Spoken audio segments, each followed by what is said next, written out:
birth certificate is the primary document used to enslave us all. Not only does it grant the state the right to take our children whenever they want, it is registered as a security at the DTC, Depository Trust Company, and used by the government as surety for public debt.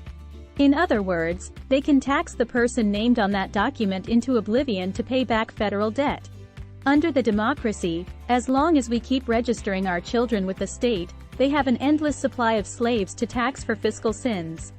The details of this process are too involved to place here, but the point is that a major step to regain your freedom is to regain birth title as opposed to birth certificate of title. What follows is a painless, jail-free, non-confrontational, lawful process to reclaim the status of holder in due course to the title to you. The key to this process is Minnesota Court Rule 220.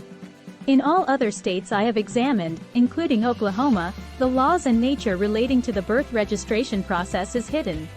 For the most part, all you can find is a blurb on some Department of Vital Statistics webpage to the effect that birth registration began in 1917. If we find the roadmap in one state, it should and does apply to all. Minnesota Rule 220. Birth certificates.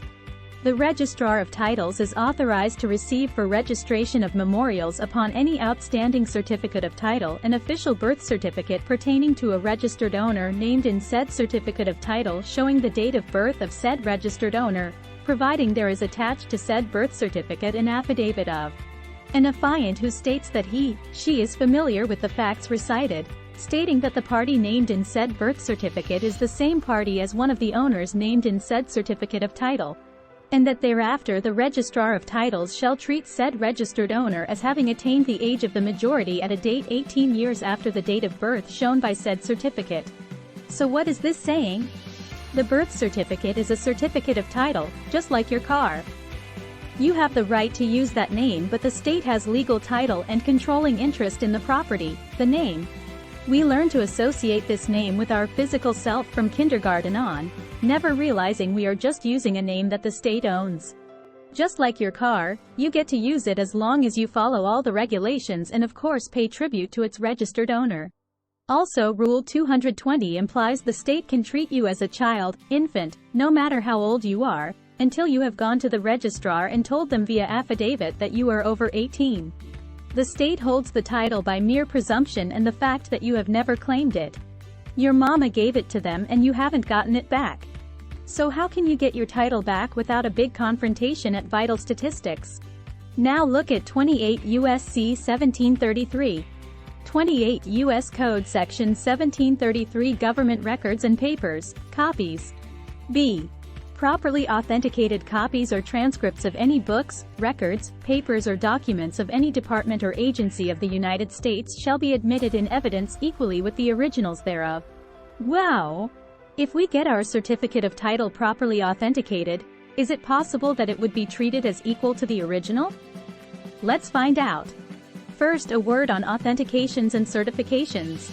Authentication is used to verify the authenticity of the notary's signature, and thereby the authenticity of the document, for all states that have not signed on to the Hague Convention Treaty.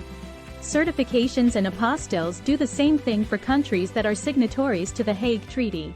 Court clerks may try to get you to settle for a certification instead of authentication, but remember we need properly authenticated copies. Find one that you like and verify it is not on either list of countries in both the non-member contracting states and the HCCH member states lists. For example, Jamaica and Taiwan are not on either list. Pick one you like for use on a federal DS 4194 form and to give to clerks who want to know the destination. The process.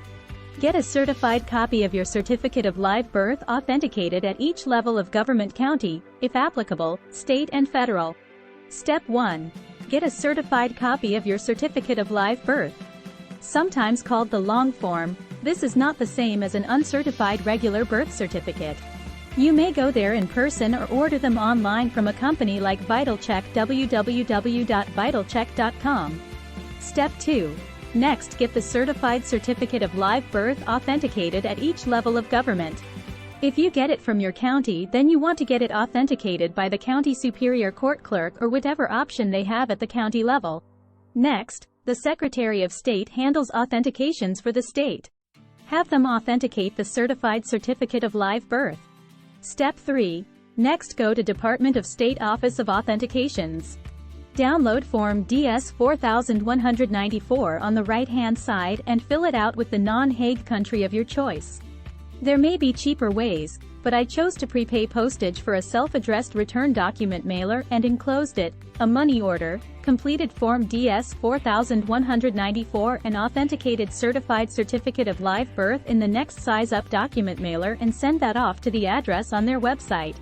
Notice the block of laws in the lower left corner of the document they send back includes 28 U.S.C. 1733. They are declaring this copy is equal to the original. You should look up the other laws referenced as well. Now you can go to a registrar and attach an affidavit something like this to the duly authenticated certificate of live birth. The combination of a duly authenticated certificate of title and an attached claim is what is known as a counterdeed. From the perspective of trust law, you now hold in your hand a deed to YOU. From the perspective of commercial law, you hold a first-in-time, first-in-line document to you. In other words, you are now the real party and interest and holder in due course to the title to you. So what good is it? Correcting your status. For starters, it is a very cool-looking document and it gets your feet wet navigating through various levels of government. Far more importantly, in every court case, the issues of standing, status, case, and controversy must be satisfied to move forward.